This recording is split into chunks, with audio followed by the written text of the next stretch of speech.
महाराष्ट्राच्या मातीमध्ये रोवलेले पहार काढून, महाराष्ट्राच्या मातीमध्ये रोवलेले पहार काढून, ज्या माऊलीने गुलामगिरीच्या छाताडावर प्रहार केला, ज्या माऊलीने गुलामगिरीच्या छाताडावर प्रहार केला, त्या राष्ट्रमाता, विश्वमाता, राजमाता माँसाहेब जिजाऊ यांना मानाचा मुजरा.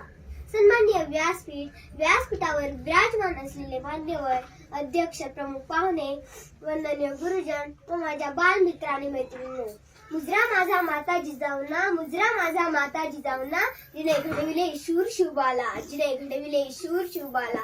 साक्षात होती ती आई भवानी, साक्षात होती ती आई भवानी, जिच्या पोटी जन्म घेतला शिवबांनी, जिच्या पोटी जन्म घेतला शिवबांनी. अशा या महान राजमाता असलेला जिजाऊंचा जन्म महाराष्ट्र राज्यातील बुलढाणा जिल्ह्यातील सिंदखेड राजा येथे 12 जानेवारी 1578 साली झाला. त्यांच्या वडिलांचे नाव लखुजीराव जाधव तर आईचे नाव भासाबाई असे होते.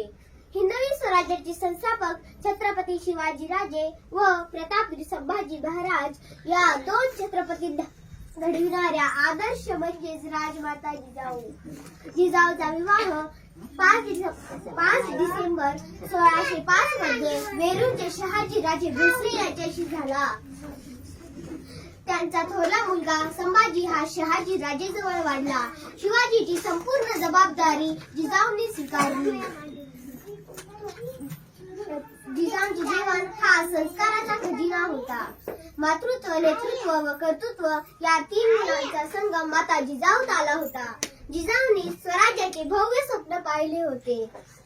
आपल्या मनात असलेली हिंदवी स्वराज्याची संकल्पना प्रत्यक्षात साकारण्यासाठी त्यांनी शिवरायांवर बालपणापासून उत्तम संस्कार केले. प्रत्येक मावळ्यात स्वाभिमान निर्माण केला. तिच्या योगदानाची किती वर्णनाची माहिती. तिच्या प्रत्येक कृतीतून झाली स्वराज्याची निर्मिती.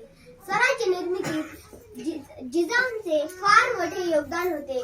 फक्त मुघलांपासून रक्षण करणे नव्हे तर न्यायनिवाड्याची कामे, नेतृत्व, कौशल्य व मुत्सद्दी, राजकारणी असे अनेक गुण त्यांनी शिवरायांना दिले. महाराष्ट्रातील मोठमोठ्या सरदारांना जे जमले नाही ते माता जिजाऊंनी करून दाखवले. त्यामुळे शिवबाराजे एक आदर्श राजे, छत्रपती राजे, रयतेचे राजे, जाणता राजे ठरले. माँसाहेब जिजाऊंनी 17 जून 1674 रोजी रायगडाच्या पायथ्याशी पाचाडी या गावी अखेरचा श्वास घेतला. शेवटी मी एवढेच म्हणेन, वीर कन्या वीर पत्नी होत्या जिजाऊ माता. वीर कन्या वीर पत्नी होत्या जिजाऊ माता. ज्यांनी घडविला महाराष्ट्राचा भाग्य विधाता, ज्यांनी घडविला महाराष्ट्राचा भाग्य विधाता. जय हिंद, जय महाराष्ट्र, जय जिजाऊ.